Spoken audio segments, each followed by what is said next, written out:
تمہارے باپ کی عزت کی قیمت میرے اس ایک چیک سے بھی کم تھی رمشا، اسی لیے آج تم اس کمرے میں میرے سامنے کھڑی ہو۔ ولید خان زادہ نے سگار کا دھواں فضا میں اچھالتے ہوئے اس کے لرزتے وجود کو اپنی عقابی گہری نظروں کے حصار میں لیا۔ رمشا کی آنکھوں سے گرتے آنسو اس کے سرخ روسی جوڑے میں جذب ہو رہے تھے، جبکہ سامنے صوفے پر بیٹھا وہ شخص کسی جلاد کی طرح اس کی بے بسی کا تماشا دیکھ رہا تھا۔ یہ محض ایک کاغذ کا ٹکڑا نہیں ہے، یہ تمہاری زندگی کا سودا ہے۔ اب سے تمہاری ہر سانس، تمہارا ہر آنسو اور تمہارا یہ وجود میری ملکیت ہے۔ اس نے اٹھ کر رمشا کے قریب آتے ہوئے اس کی ٹھوڑی کو سختی سے دبوچا اور اس کے چہرے کو اپنی طرف اٹھایا، جہاں خوف اور نفرت کی ایک عجیب سی جنگ جاری تھی۔ رمشا نے کپ کپاتے لبوں سے کچھ کہنا چاہا، لیکن ولید کے چہرے پر پھیلی اس شفاف مسکراہٹ نے اس کے الفاظ حلق میں ہی دبا دیے۔ اسے احساس ہو گیا تھا کہ وہ کسی انسان کے نہیں بلکہ ایک ایسے شکاری کی حد تک چڑھ چکی ہے جو اسے نوچنے کے لیے برقرار تھا۔ ابھی تو میں نے تمہیں چھوا بھی نہیں ہے رمشا، اور تمہارا یہ حال ہے؟ ذرا سوچو، جب یہ رات ڈھلے گی تو تمہارے پاس رونے کے لیے آنسو بھی نہیں بچیں گے۔ ولید نے اس کے چہرے سے ہاتھ ہٹا کر اسے بیڈ کی طرف زور سے دھکا دیا، جہاں وہ پھولوں کی سیج پر کسی کٹی ہوئی پتنگ کی طرح جا گری تھی۔ رمشا نے اپنے بکھرتے حواسوں کو مجتمع کرنے کی کوشش کی۔ اسے ابھی یقین نہیں آ رہا تھا کہ اس کا اپنا باپ اسے اس بھیڑیے کے آگے پھینک کر جا چکا ہے، وہ باپ جس کے لیے رمشا کائنات کی سب سے قیمتی متاع تھی۔ میرا قصور کیا ہے؟ کیوں کر رہے ہیں آپ میرے ساتھ یہ سب؟ اس نے سسکتے ہوئے پوچھا تو ولید نے اپنے کوٹ کے بٹن کھولتا ہوا ایک سرد کہکا لگایا جو پورے کمرے میں ہولناک گونج پیدا کر گیا۔ اس نے جھک کر رمشا کے کان کے پاس سرگوشی کی۔ تمہارا قصور صرف اتنا ہے کہ تم اس شخص کی بیٹی ہو جس نے میری انا کو للکارا تھا، اور اب میں اس کی انا کو تمہارے ذریعے خاک میں ملاؤں گا۔ یہ کہہ کر اس نے رمشا کا دوپٹہ ایک جھٹکے سے اس کے سر سے کھینچ لیا، جس کے ساتھ ہی رمشا کے ضبط کا بندھن بھی ٹوٹ گیا اور وہ بری طرح کانپنے لگی۔ خاموشی سے اس نکاح نامے پر دستخط کر دو رمشا، ورنہ تمہارے باپ کی سفید داغدار پگڑی اچھالنے میں مجھے ایک لمحہ بھی نہیں لگے گا۔ ولید نے میز پر رکھے کاغذات کی طرف اشارہ کیا جہاں قلم پہلے سے ہی تیار پڑا تھا، جیسے کسی کی موت کا پروانہ ہو۔ رمشا نے لرزتے ہاتھوں سے قلم تھاما تو اسے لگا جیسے وہ اپنی ہی قبر کھودنے جا رہی ہے۔ کمرے میں موجود نکاح خواہ اور دو گواہوں اس کے چہرے کی زردی دیکھ کر بھی خاموش تھے، کیونکہ ولید خان زادہ کا روب ان کی زبانوں پر تالے ڈال چکا تھا۔ کیا تمہیں میری آواز سنائی دے رہی ہے؟ ولید نے اس کے کندھے پر ہاتھ رکھ کر اسے جھنجھوڑا تو رمشا کے ہاتھ سے قلم گر گیا، مگر ولید کی سرد آنکھوں نے اسے دوبارہ وہی قلم اٹھانے پر مجبور کر دیا۔ جیسے ہی اس نے آخری خانے میں اپنا نام لکھا، اسے محسوس ہوا جیسے اس کی روح اس کے جسم سے جدا ہو گئی ہو، اور اب وہ صرف ایک گوشت پوست کا ڈھانچہ ہے جسے ولید نے اپنی انا کی تسکین کے لیے بھاری قیمت دے کر خرید لیا تھا۔ ولید نے ایک فاتحانہ مسکراہٹ کے ساتھ وہ کاغذات اٹھائے اور نکاح خواہ کو رخصت کرتے ہوئے رمشا کی طرف مڑ کر دیکھا۔ اس کی نظروں میں اب وہ نفرت نہیں تھی بلکہ ایک شکاری کی وہ چمک تھی جو اپنے شکار کو مکمل طور پر قابو کرنے کے بعد آتی ہے۔ تمہیں لگتا ہے کہ یہ سرخ جوڑا پہن کر تم میری دلہن بن گئی ہو؟ نہیں رمشا، تم میرے اس عالیشان کمرے کی سب سے سستی چیز ہو جسے میں نے محض اپنی دشمنی کی تسکین کے لیے خریدا ہے۔ ولید نے کمرے کا دروازہ اندر سے لاک کرتے ہوئے اپنی گھڑی اتار کر میز پر پٹک دی، جس کی آواز نے رمشا کے دل کی دھڑکنوں کو بے ترتیب کر دیا۔ وہ بیڈ کے ایک کونے میں سمٹی ہوئی اپنی سانسیں روکنے کی کوشش کر رہی تھی، جبکہ ولید کی پرروب شخصیت اور اس کے بھاری قدموں کی چاپ اسے اپنی موت کی دستک محسوس ہو رہی تھی۔ وہ جو تم نے خواب سجا رکھے ہوں گے نا کسی شہزادے کے، انہیں ابھی اسی وقت اس کمرے کی دہلیز سے باہر نکال دو، کیونکہ یہاں تمہیں صرف ولید خان زادہ کی وحشت ملے گی۔ اس نے جھک کر اس کے گال پر اپنی سخت انگلیاں پھیری تو رمشا نے جھرجھری لی اور پیچھے ہٹنے کی کوشش کی، مگر ولید کا مضبوط ہاتھ اس کی کمر کے گرد حمائل ہو گیا، جس نے اسے بھاگنے کا کوئی راستہ نہ دیا۔ اس کی نظروں میں موجود تاریکی رمشا کو اپنے اندر نگلنے کے لیے تیار تھی، اور اسے احساس ہو رہا تھا کہ اب اس کے اور اس درندے کے درمیان کوئی دیوار باقی نہیں رہی۔ اگر میں امید سے حاملہ ہو گئی تو پھر کیا کریں گے؟ میرے اوپر سے ہٹیں، یہ نکاح صرف ایک رات کا ہے۔ رمشا نے اپنی پوری ہمت مجتمع کر کے ولید خان زادہ کے آہنی اور تند و مند وجود کو اپنے اوپر سے ہٹانا چاہا۔ اس کی آواز میں خوف اور التجا کی ایک عجیب آمیزش تھی۔ ولید کے چہرے پر ایک شفاف اور خونی مسکراہٹ رقص کرنے لگی۔ اس نے رمشا کی کلائیوں کو بیڈ کے ساتھ سختی سے جکڑ لیا، جیسے وہ کوئی بے جان گڑیا ہو۔ ایک رات کا نکاح ہے، اسی وجہ سے تو ایسی حالت کرنا چاہتا ہوں تاکہ کبھی کوئی دوسرا مرد تمہیں قبول نہ کر سکے۔ میں تمہارے وجود پر اپنی وہ مہر لگانا چاہتا ہوں جو مٹائے نہ مٹے۔ ولید نے مزید اپنا بھاری دباؤ ڈالتے ہوئے اس کے لرزتے ہونٹوں پر جھکا تو رمشا کی سسکیوں کا گلا گھونٹ گیا۔ پلیز، میرا سانس بند ہو رہا ہے، میری طبیعت بھی ٹھیک نہیں ہے، ہٹیں۔ وہ مچھلی کی طرح اس کے نیچے تڑپ رہی تھی، لیکن ولید کے جنون کے آگے اس کی ہر کوشش رائے جا رہی تھی۔ میں تمہیں نچوڑ کر اپنا پیسہ تو پورا کر لوں گا، تم میرے لیے گوشت کے ایک لوتھڑے سے زیادہ کچھ بھی نہیں ہو۔ ولید اسے انسان نہیں سمجھ رہا تھا، وہ اسے اس حد تک نڈھال کر چکا تھا کہ رمشا کی آنکھوں کے آگے اندھیرا چھانے لگا تھا۔ مگر ولید کی وحشت ابھی ختم نہیں ہوئی تھی۔ اس نے اسے بے دردی سے بیڈ پر الٹا کر دیا تاکہ اسے مزید اپنی شدتوں کا نشانہ بنا سکے۔ تمہاری یہ خاموش سسکیاں میرے کانوں میں موسیقی کی طرح رس کھول رہی ہیں رمشا، جتنا تڑپو گی مجھے اتنا ہی سکون ملے گا۔ ولید نے اس کی کمر پر اپنی گرفت مزید سخت کرتے ہوئے اس کے کان کے قریب ہولناک سرگوشی کی، جس سے رمشا کے پورے وجود میں برفانی لہر دوڑ گئی۔ وہ بے جان لکڑی کی طرح پڑی تھی، اس کی آنکھوں سے نکلنے والے آنسو تکیے میں چادر میں جذب ہو کر اسے گیلا کر رہے تھے، لیکن ولید کی درندگی میں کوئی کمی نہیں آئی تھی۔ تمہارے باپ نے جب مجھ سے غداری کی تھی تب اس نے نہیں سوچا تھا کہ اس کی پھول جیسی بیٹی میرے ہاتھوں میں آ کر مرجھا جائے گی۔ اس نے رمشا کے بکھرے بالوں کو مٹھی میں جکڑ کر اس کا سر پیچھے کی طرف جھکایا تو رمشا کے حلق سے ایک بے اختیار چیخ نکل گئی جو کمرے کی دیواروں سے ٹکرا کر دم توڑ گئی۔ ولید اسے ایک انسان نہیں بلکہ اپنی فتح کی نشانی سمجھ رہا تھا۔ اس کی ہر حرکت میں وہ وحشت تھی جو رمشا کی روح کو پاش پاش کر رہی تھی۔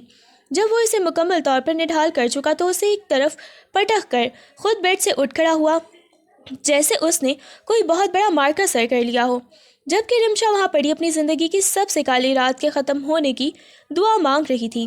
اگلی صبح جب سورج کی پہلی کرن کمرے کے پردوں کو چیرتی ہوئی اندر آئی تو رمشا کی آنکھیں تکیے میں دھسے ہونے کے باوجود سوجی ہوئی تھیں۔ اس کا پورا وجود نیلا پڑ چکا تھا اور حرکت کرنا کسی محال سے کم نہ تھا۔ ولید خان زادہ شیشے کے سامنے کھڑا اپنی شرٹ کے بٹن بند کر رہا تھا، جیسے رات کے اس ہولناک وحشت کا اس کے ماتھے پر ایک شکن تک نہ ہو۔ اٹھو رمشا، یہ بیڈ اب تمہارے آرام کے لیے نہیں ہے، باہر جا کر دیکھو نوکرانیاں ناشتہ لگا رہی ہیں، آج سے تم بھی ان کا ہاتھ بٹاؤ گی۔ ولید نے اسے آئینے کے عکس میں دیکھ کر سپاٹ لہجے میں حکم دیا تو رمشا کے لبوں سے ایک دبی دبی سسکیں نکل گئیں۔ مجھ سے چلا نہیں جا رہا، پلیز مجھے تھوڑی دیر سونے دیں۔ اس نے چادر اپنے گرد سمیٹنے کی کوشش کی، لیکن ولید نے ایک ہی جھٹکے میں چادر فرش پر پھینک دی۔ میں نے تمہیں یہاں آرام کرنے کے لیے نہیں خریدا۔ خانزادہ کے گھر میں مفت کی روٹیاں کسی کو نہیں ملتی، چاہے وہ ایک رات کی دلہن ہی کیوں نہ ہو، اس نے درشتی سے کہا اور رمشا کے بازو سے پکڑ کر اسے فرش پہ کھڑا کر دیا، جہاں اس کے پاؤں لرزنے لگے اور وہ دیوار کا سہارا لینے پر مجبور ہو گئی۔ یہ نکاح، یہ رشتہ، یہ سب ایک سراب ہے رمشا۔ اس خوش فہمی میں مت رہنا کہ اس کمرے کی دیواروں کے اندر جو ہوا وہ کسی محبت کا پیش خیمہ تھا۔ ولید نے اپنی کلائی پر مہنگی گھڑی باندھتے ہوئے اسے حقارت سے دیکھا، جیسے وہ کوئی استعمال شدہ چیز ہو۔ رمشا جو دیوار کا سہارا لیے کھڑی تھی، اس کی باتوں کے زہریلے تیر اپنے سینے پر سہ رہی تھی۔ اس کی آنکھوں میں ابھی بھی وہ وحشت رقص کر رہی تھی جو رات بھر اس کے وجود کو چھنی کرتی رہی تھی۔ تم صرف ایک رات کے لیے اس بستر کی زینت تھی، اب تمہاری حیثیت اس گھر میں ایک قیدی سے زیادہ کچھ بھی نہیں ہے جس کی لگام میرے ہاتھ میں ہے۔ ولید نے اس کے قریب آ کر اس کے مرجھائے ہوئے چہرے پر اپنی سرد نظریں گاڑ دیں اور اسے باور کرایا کہ اس کی آزادی اب اس کی مرضی کے تابع ہے۔ رمشا نے کچھ کہنا چاہا مگر اس کے خشک حلق سے آواز نہ نکل سکی۔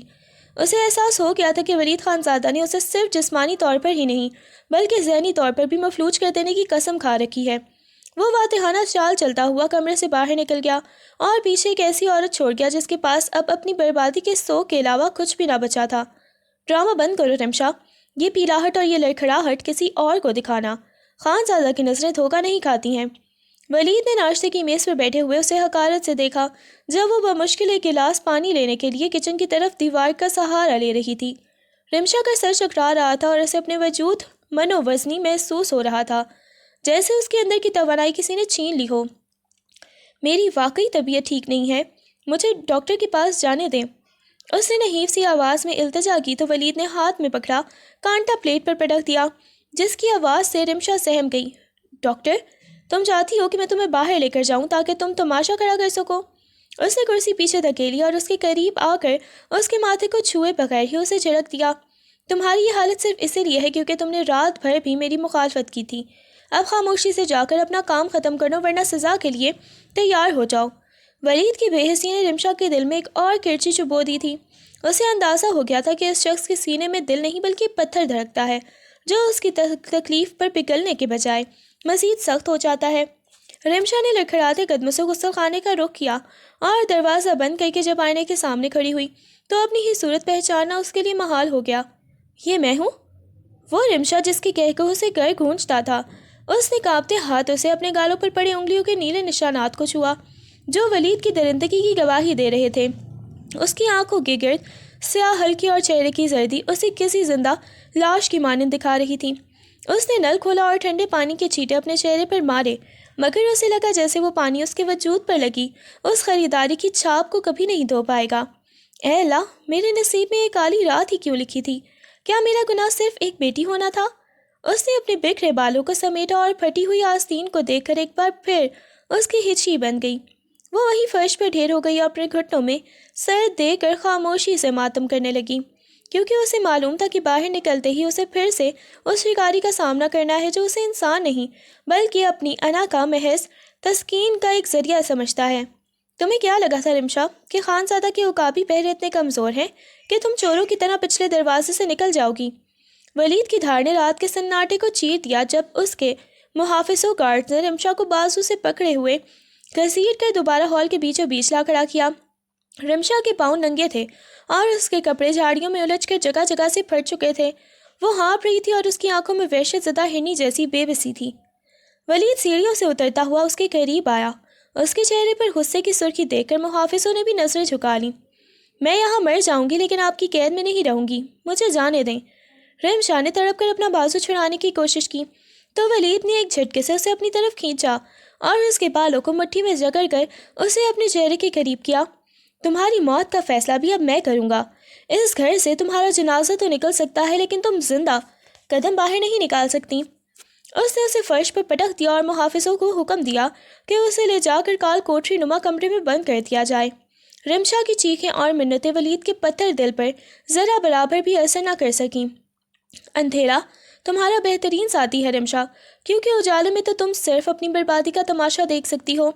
ولید نے اس کال کوٹری نما کمرے کا بھاری لوہے کا دروازہ باہر سے مقفل لاک کرتے ہوئے سرد لہجے میں کہا، جہاں کھڑکی نام کی کوئی چیز نہ تھی۔ رمشا نے دیوانہ وار دروازے پر ہاتھ مارے۔ اس کی نازک انگلیاں لوہے کی سختی سے زخمی ہونے لگیں، لیکن ولید کے قدموں کی چاپ دور ہوتی چلی گئی۔ کمرے میں پھیلی گھٹن اور نم آلود بو اس کا دم گھوٹ رہی تھی۔ وہ فرش پر بیٹھ کر اپنی بکھری ہوئی ہمت کو سمیٹنے کی کوشش کرنے لگی، مگر ہر طرف پھیلی تاریکی اسے نگلنے لگی تھی اور تیار تھی۔ یا اللہ، میں نے کسی کا کیا بگاڑا تھا جو مجھے اس زندہ گور میں ڈال دیا گیا؟ اس نے اپنے کانپتے ہاتھوں سے اپنے بازوں کو بھینچا جہاں ولید کی گرفت کے نشان اب بھی تازہ تھے۔ اسے محسوس ہو رہا تھا کہ اس کمرے کی دیواریں آہستہ آہستہ اس کے قریب آ رہی ہیں اور اس تنہائی میں اسے اپنی ہی سسکیوں کی گونج کسی ڈراؤنے خواب کی طرح سنائی دے رہی تھی جس نے اسے ذہنی طور پر مفلوج کرنا شروع کر دیا تھا۔ میری آنکھوں کے سامنے اندھیرا کیوں چھا رہا ہے؟ کوئی ہے؟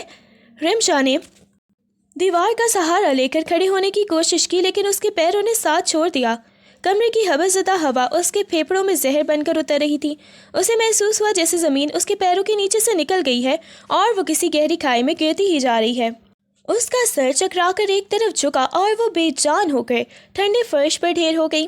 بند دروازے کے باہر کھڑے محافظ نے جب اندر سے گرنے کی بھاری آواز سنی تو اس نے فوراً وائر لیس پر ولید خانزادہ کو اطلاع دی، لیکن ولید کے سرد لہجے میں اب بھی وہی تکبر تھا۔ ڈرامہ کر رہی ہوگی، اسے وہیں پڑا رہنے دو، بھوک پیاس لگے گی تو خود ہی ہوش آ جائے گا۔ مگر جب آدھے گھنٹے تک اندر سے کوئی آہٹ نہ آئی تو ولید کے دل میں بھی نہ جانے کیوں ایک انجانا سا خوف لرزا۔ اس نے خود آ کر بھاری تالا کھولا تو سامنے کا منظر دیکھ کر اس کے ہاتھ سے چابیوں کا گچھا گر گیا۔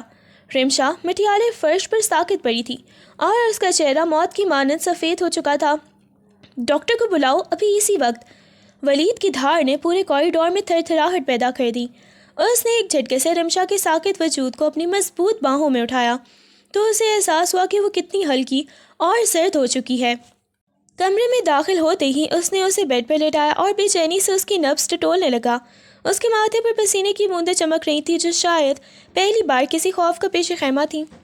کچھ ہی دیر میں لیڈی ڈاکٹر بیگ سنبھالے کمرے میں داخل ہوئیں اور رمشا کا معائنہ کرنے لگیں، جبکہ ولید کمرے کے ایک کونے میں کھڑا سگار کے دھوئیں میں اپنی گھبراہٹ چھپانے کی ناکام کوشش کر رہا تھا۔ مسٹر ولید، ان کی حالت بہت نازک ہے، شدید صدمے اور کمزوری نے انہیں نڈھال کر دیا ہے۔ ڈاکٹر نے اسٹیتھوسکوپ ہٹاتے ہوئے ولید کی طرف دیکھا اور ایک گہرا سانس لے کر وہ خبر سنائی جس نے ولید کے پیر تلے سے زمین نکال دی۔ مبارک ہو، آپ کی اہلیہ امید سے ہیں، لیکن اس حالت میں ان کا خیال نہ رکھا گیا تو آپ بچے اور ماں دونوں کو کھو سکتے ہیں۔ ڈاکٹر کے ان الفاظ نے کمرے میں ایک ایسی خاموشی طاری کر دی جیسے وقت تھم کیا ہو۔ ولید کے ہاتھ سے سگار فرش پر گر گیا اور اس کی نظریں بے اختیار رمشا کے اس معصوم چہرے پر جم گئیں جو اس کے ظلم کی داستان سنا رہا تھا۔ یہ بچہ میرا نہیں ہو سکتا رمشا، تم نے میرے نام کو داغدار کرنے کے لیے یہ ناپاک کھیل کھیلا ہے۔ ولید کی آواز پورے کمرے میں بجلی کی کڑکی کی طرح گونجی جب ڈاکٹر کے جانے کے بعد اس نے بیڈ کے قریب آ کر رمشا کا بازو اتنی سختی سے دبوچا کہ اس کی انگلیاں گوشت میں دھس گئیں۔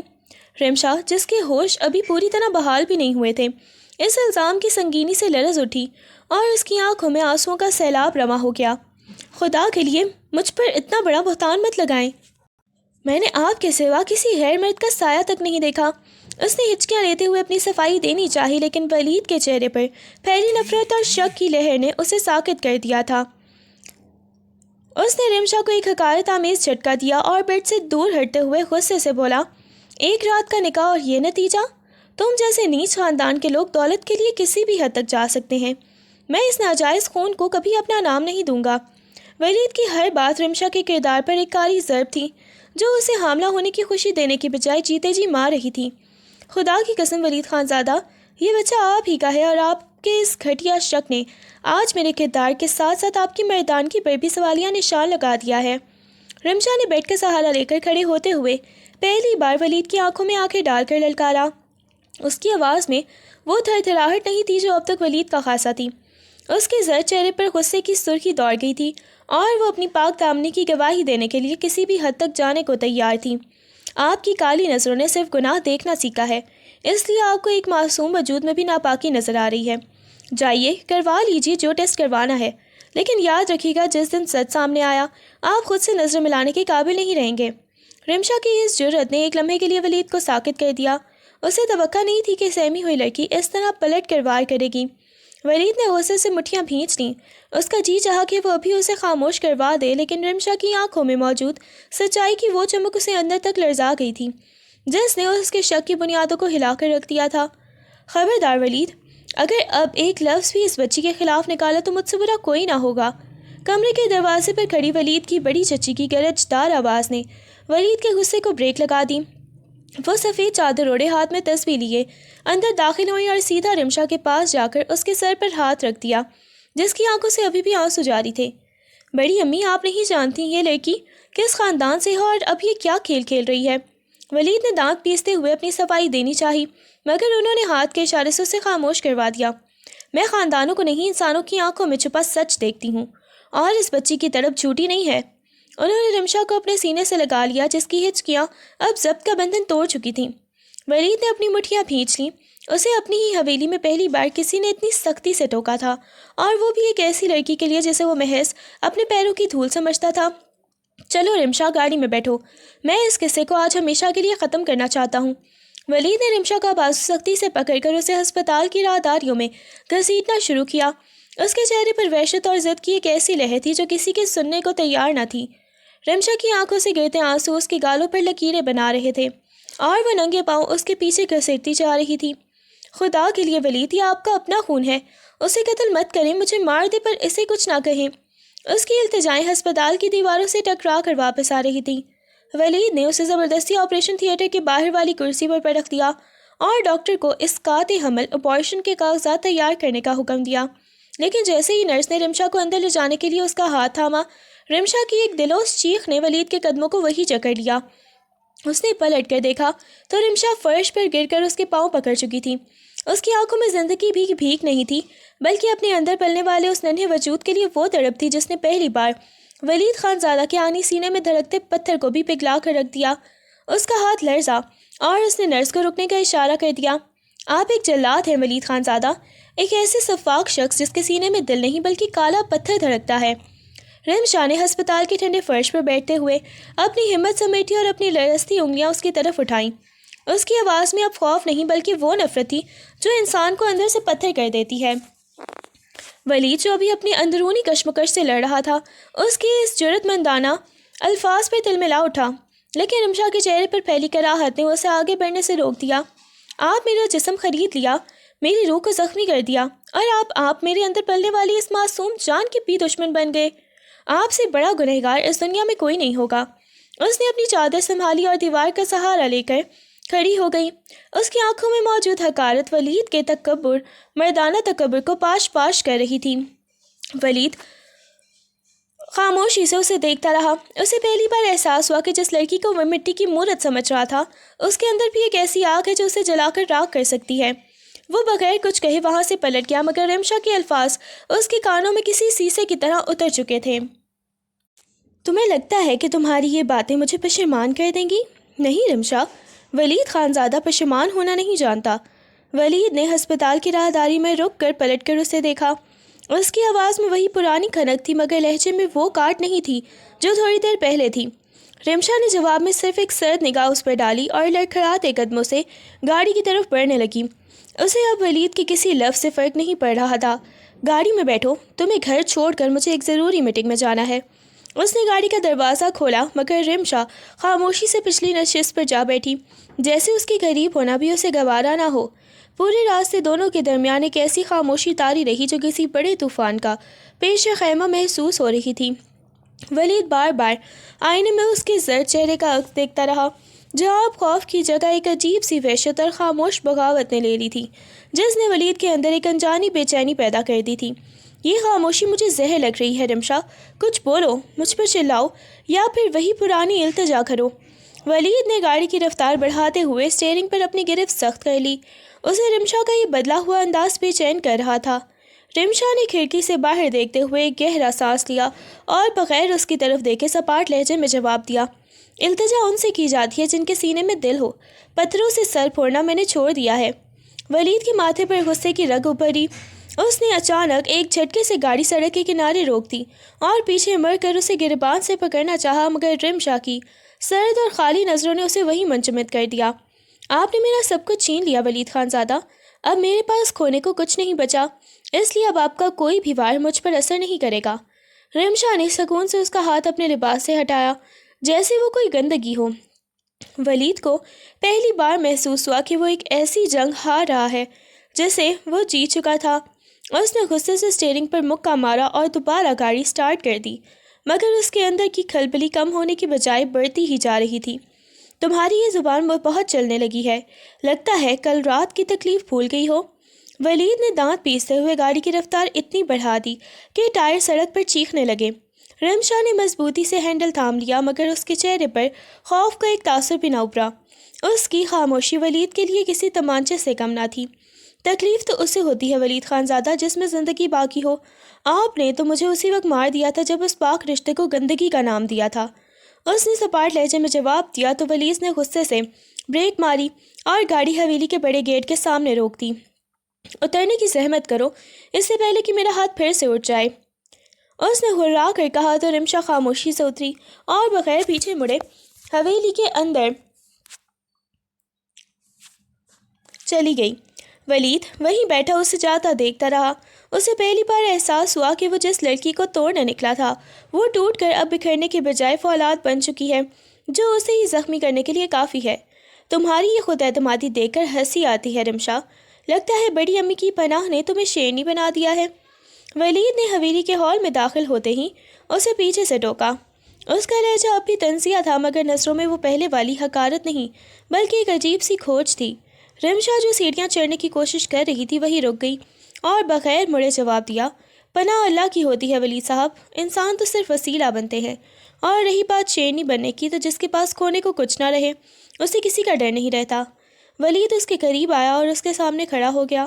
ابھی بھی بہت کچھ ہے جو میں تم سے چھین سکتا ہوں، تمہاری یہ سانسیں، تمہارا یہ غرور۔ اس نے ہاتھ بڑھا کر اس کی ٹھوڑی کو اوپر اٹھایا تو رمشا نے جھٹکے سے اس کا ہاتھ پرے ہٹا دیا۔ چھین لیجئے، لیکن یاد رکھیے گا کہ مردہ جسموں سے غرور نہیں چھینا جا سکتا، اور آپ مجھے جیتے جی مار چکے ہیں۔ اس کی آنکھوں میں موجود ٹھہراؤ ولید کو اندر تک بے چین کر رہا تھا۔ ولید نے گہرا سانس لیا اور غصے سے مٹھیاں بھینچ کر وہاں سے گزر گیا۔ اسے سمجھ نہیں آ رہا تھا کہ وہ اس لڑکی کو چکانے میں ناکام کیوں ہو رہا ہے۔ تمہاری یہ خاموشی مجھے مار رہی ہے رمشا، کچھ بولو، چیخو مجھ پر، وہ پرانے الزامات لگاؤ، مگر یہ اجنبیت مت دکھاؤ۔ ولید نے کمرے کا دروازہ زور سے بند کیا اور رمشا کے سامنے آ کھڑا ہوا جو کھڑکی کے پاس کھڑی باہر گرتی بارش کو دیکھ رہی تھی۔ رمشا نے مڑ کر بھی نہ دیکھا۔ اس کے چہرے پر ایک عجیب سا سکون تھا، جیسے اسے اب کسی بات سے فرق نہیں پڑتا۔ ولید صاحب، خاموشی تو وہاں ہوتی ہے جہاں الفاظ ختم ہو جائیں، اور میرے پاس آپ کے لیے اب کوئی لفظ نہیں بچا، اس نے دھیمے مگر کاٹ دار لہجے میں کہا تو ولید کے ماتھے پر غصے کی رگ ابھری۔ اس نے جھپٹ کر اس کا کندھا پکڑا اور اسے اپنی طرف موڑا۔ میں تمہارا شوہر ہوں، مجھ سے نظریں ملا کر بات کرو۔ رمشا نے نظریں اٹھائی تو ان میں نہ خوف تھا نہ آنسو، بس ایک گہری کھائی جیسی حقارت تھی جس نے ولید کے ہاتھ خود بخود ڈھیلے کر دیے۔ شوہر؟ وہ جو اپنی ہی بیوی کے کردار پر کیچڑ اچھالے، وہ جو اپنے ہی خون کو ناجائز کہے۔ رمشا کا ہر لفظ ولید کے سینے میں تیر کی طرح پیوست ہو رہا تھا۔ وہ کچھ کہنا چاہتا تھا مگر اس کے پاس اپنی صفائی میں کوئی دلیل نہیں تھی۔ تمہاری یہ زبان بہت زیادہ نہیں چلنے لگی؟ شاید تم بھول رہی ہو کہ تم اس وقت کسی کے سامنے کھڑی ہو۔ ولید نے اس کے چہرے کے قریب جھک کر ہراتے ہوئے کہا۔ اس کی سانسیں رمشا کی پیشانی کو چھو رہی تھی مگر رمشا نے پلک تک نہ جھپکائی۔ بھولی نہیں ہوں ولید صاحب، بلکہ اب تو اچھی طرح پہچان گئی ہوں کہ آپ صرف دیواروں پر نام لکھوانے والے خانزادے ہیں، ظرف تو آپ کے قریب سے بھی نہیں گزرا۔ اس نے اتنے سکون سے کہا کہ ولید کو اپنی سماعتوں پر یقین نہ آیا۔ اس نے غصے سے ہاتھ اٹھایا مگر رمشا کی ساکت اور بے خوف نظروں نے اسے ہوا میں ہی روک دیا۔ ماریے، اب کی بار کسر مت چھوڑیے گا تاکہ اس بچے کو بھی پتہ چل جائے کہ اس کا باپ کتنا بڑا بہادر ہے جو ایک نہتی عورت پر ہاتھ اٹھاتا ہے۔ رمشا کے اس طنز نے ولید کے ہاتھ میں لرزہ پیدا کر دیا۔ اس نے جھٹکے سے اپنا ہاتھ پیچھے کھینچا اور کراہت سے اسے دیکھا۔ اس منحوس کا نام میرے سامنے مت لو، میں آج بھی اسے اپنا خون مارنے کو تیار نہیں ہوں۔ ولید کا یہ جملہ رمشا کے سینے میں کسی خنجر کی طرح اترا مگر اس نے اپنے آنسو کو باہر نکلنے کی اجازت نہ دی۔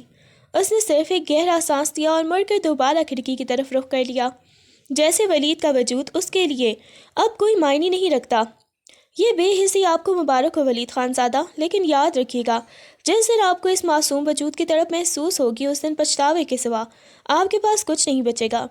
رمشا نے کھڑکی کے شیشے پر پڑتی بارش کی بوندوں کو دیکھتے ہوئے بھرائی ہوئی آواز میں کہا، مگر اس بار اس کی آواز میں التجا نہیں بلکہ ایک بددعا جیسی کاٹ تھی۔ ولید نے غصے سے دانت پیسے اور کمرے میں پڑے لیمپ کو ٹھوکر مار کر گرا دیا۔ کانچ کے ٹکڑے پورے فرش پر بکھر گئے مگر رمشا ٹس سے مس نہ ہوئی، جیسے وہ ان زخموں سے بہت آگے نکل چکی ہو جو جسم پر لگتے ہیں۔ تمہیں لگتا ہے کہ میں پگھل جاؤں گا؟ خانزادہ کی غیرت اتنی سستی نہیں ہے، اس نے گھرا کر کہا اور ایک جھٹکے سے کمرے کا دروازہ کھول کر باہر نکل گیا۔ دروازے کی زوردار آواز نے پوری راہداری کو لرزا دیا مگر رمشا کے ساکت وجود میں کوئی جنبش نہ ہوئی۔ اس نے اپنے ہاتھ آہستہ سے اپنے پیٹ پر رکھے اور ایک لمبا سانس لیا، جیسے وہ اس ننھی جان کو یقین دلا رہی ہو کہ اس کا سہارا اب صرف وہی ہے۔ جبکہ باہر ہال میں ولید کے غسیلے قدموں کی چاپ بتلا رہی تھی کہ اس کے اندر کا طوفان ابھی تھما نہیں ہے۔ تمہاری یہ خاموشی مجھے کسی طوفان کا پیش خیمہ لگ رہی ہے رمشا، پر یاد رکھنا ولید خانزادہ طوفانوں کا رخ موڑنا جانتا ہے۔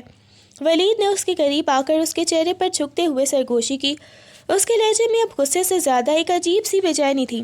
رمشا نے آہستہ سے اپنی نظریں اس کے چہرے پر جمائیں۔ ان آنکھوں میں اب وہ التجا نہیں تھی جو کبھی ولید کی انا کو تسکین دیتی تھی، بلکہ ایک ایسا سکون تھا جو ولید کو اندر تک لرزا گیا۔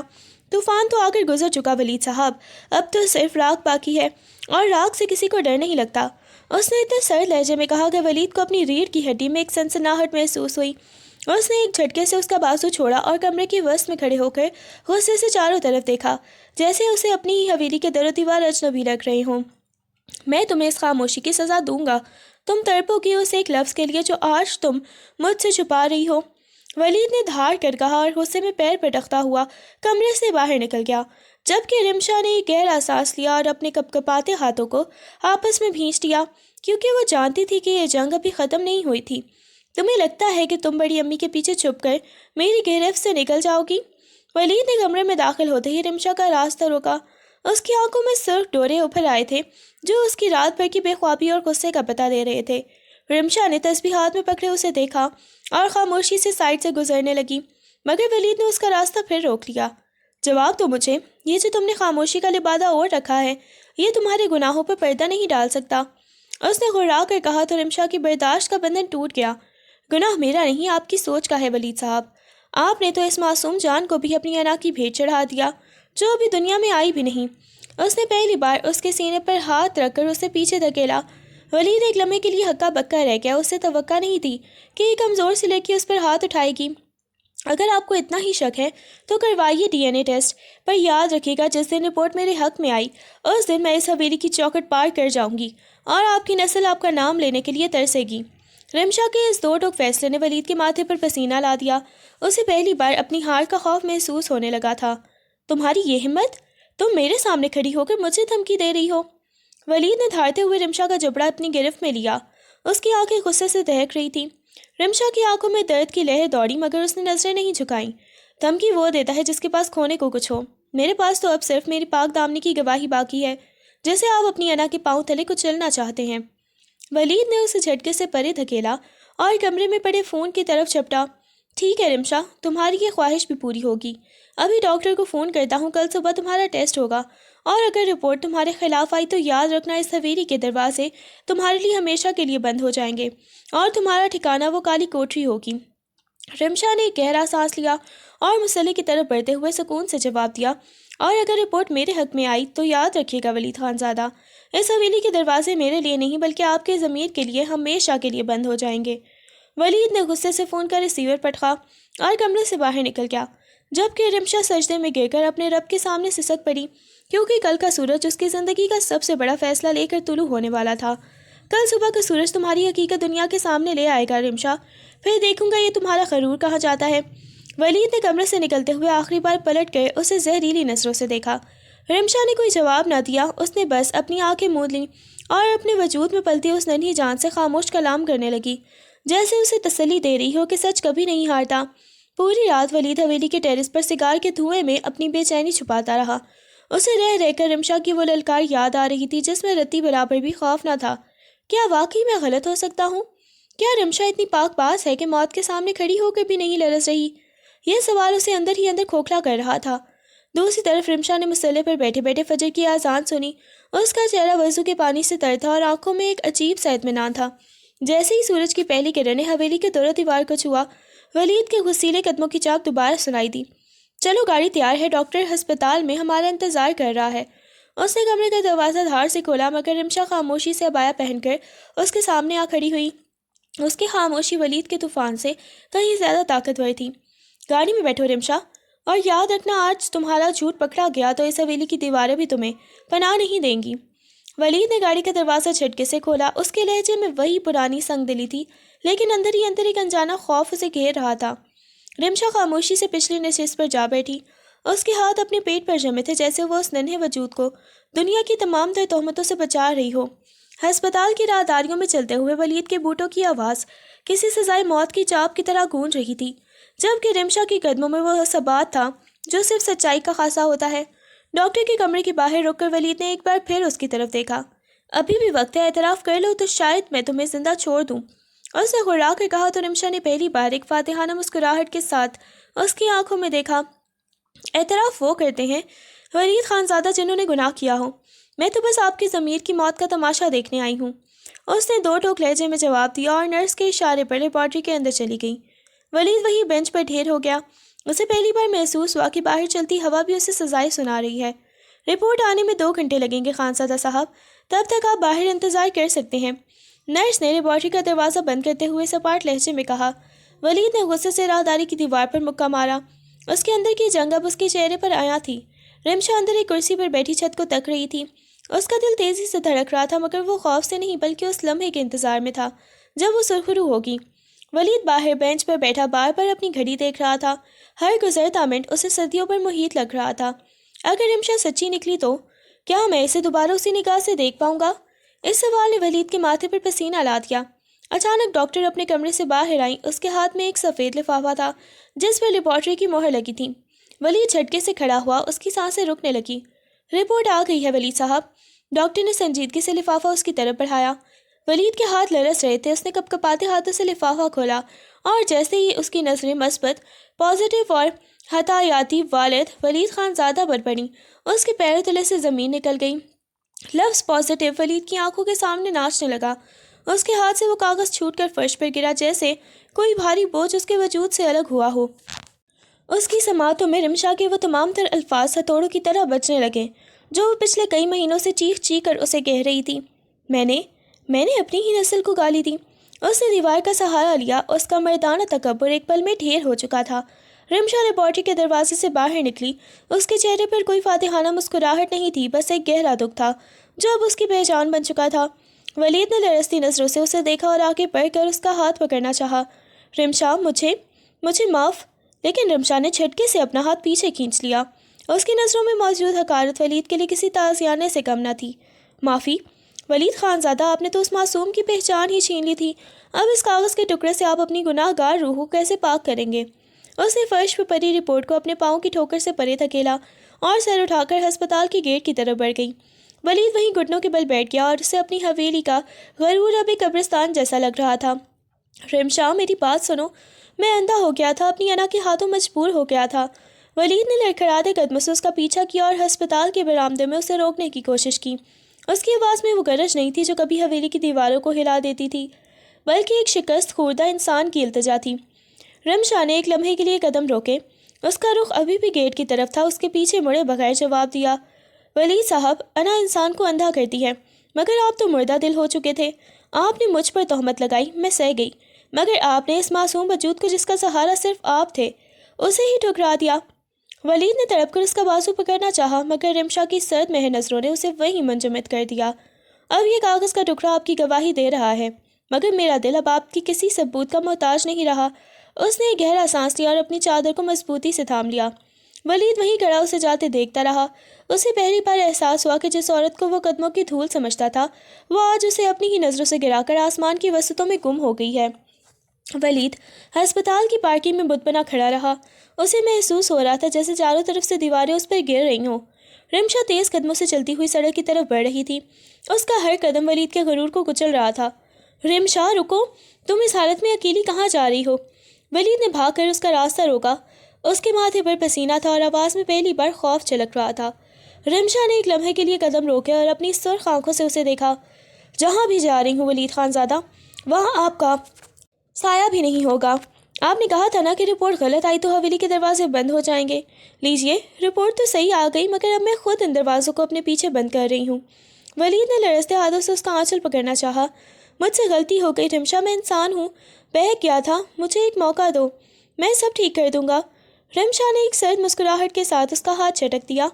کچھ چیزیں ٹھیک نہیں ہوتی ولید صاحب، وہ صرف ختم ہو جاتی ہیں۔ آپ نے میرے کردار پر جو داغ لگایا تھا، وہ یہ کاغذ تو دھو سکتا ہے، مگر جو زخم آپ نے میری روح کو دیے ہیں، ان کا مداوع کسی لیبارٹری کے پاس نہیں ہے۔ اس نے ایک گزرتی ہوئی ٹیکسی کو ہاتھ دیا اور ولید کو وہیں سڑک کے بیچوں بیچ اکیلا چھوڑ کر بیٹھ گئی۔ ولید اسے جاتے دیکھتا رہا۔ اسے پہلی بار اپنے وسیع اور اس حویلی اور اپنا خاندانی نام ایک بوجھ محسوس ہونے لگا، کیونکہ آج وہ سب کچھ جیت کر بھی اپنی زندگی کی سب سے بڑی بازی ہار چکا تھا۔ رمشا، میری بات تو سنو۔ ولید نے ایک بے سود پکار ماری، مگر ٹیکسی دور جا چکی تھی۔ وہ بدحواسی میں اپنی گاڑی کی طرف لپکا۔ اس کا دماغ سنتا اور ہاتھ اسٹیئرنگ پر لرز رہے تھے۔ اس نے گاڑی سٹارٹ کیا اور اسی سمت دوڑائی جہاں رمشا گئی تھی، مگر شہر کی ٹریفک اور اس کے اپنے اندر کا ہنگامہ اسے راستہ نہیں دے رہا تھا۔ میں نے یہ کیا کر دیا؟ میں کتنا گر گیا تھا کہ اپنی ہی بیوی پر اتنا بڑا بہتان لگا دیا۔ اس نے غصے سے اسٹیئرنگ پر مکہ مارا۔ اس کی آنکھوں میں پہلی بار ندامت کے آنسو ٹپکے جو اس کے سخت چہرے پر عجب لگ رہے تھے۔ دوسری طرف رمشا ٹیکسی کی پچھلی نشست پر سر ٹکائے بیٹھی تھی۔ اس کی بند آنکھوں سے آنسو بہہ کر اس کے رخساروں کو بھگو رہے تھے۔ اس نے اپنے ہاتھ اپنے پیٹ پر رکھے ہوئے تھے جیسے وہ اس ننھی جان سے معافی مانگ رہی ہو جس کا باپ اس کی پہچان ماننے سے انکاری تھا۔ ہم اکیلے ہی کافی ہیں میرے بچے، ہمیں کسی خانزادہ کے نام کی بے ساکھی نہیں چاہیے۔ اس نے اپنے آپ سے عہد کیا اور ٹیکسی ڈرائیور کو ریلوے اسٹیشن کی طرف مڑنے کا اشارہ کیا۔ اسے معلوم تھا کہ ولید اسے ڈھونڈنے حویلی یا اس کے میکے ضرور جائے گا، اسی لیے اسے اب ایک ایسی جگہ جانا تھا جہاں ولید خانزادہ کا سایہ بھی نہ پہنچ سکے۔ ولید نے اسٹیشن کی پارکنگ میں گاڑی جھٹکے سے روکی اور دیوانہ وار پلیٹ فارم کی طرف بھاگا۔ اس کی سانسیں پھول رہی تھی اور آنکھوں میں ایک عجیب سی وحشت تھی۔ رمشا، رمشا! اس نے ہر چہرے میں اسے تلاش کیا، مگر وہاں مسافروں کا ہجوم تھا اور ہر چہرہ اسے اجنبی لگ رہا تھا۔ اسے دور ایک ٹرین رینگتی ہوئی نظر آئی جو آہستہ آہستہ رفتار پکڑ رہی تھی۔ ولید نے اپنی پوری طاقت جمع کی اور اس کے پیچھے دوڑا، مگر وہ لوہے کا بھاری وجود اس کی پہنچ سے دور ہوتا چلا گیا۔ اس نے وہیں رک کر گھٹنوں پر ہاتھ رکھے اور زور زور سے ہانپنے لگا۔ اس کا قیمتی لباس پسینے میں شرابور تھا اور اس کے پیروں تلے سے زمین لرز رہی تھی۔ وہ چلی گئی، وہ مجھے سزائے موت دے کر چلی گئی۔ اس نے اپنے آپ سے سرگوشی کی اور اس کا ہاتھ بے اختیار اپنی جیب میں موجود اس رپورٹ پر گیا جس نے اسے اس کی اوقات یاد دکھائی تھی۔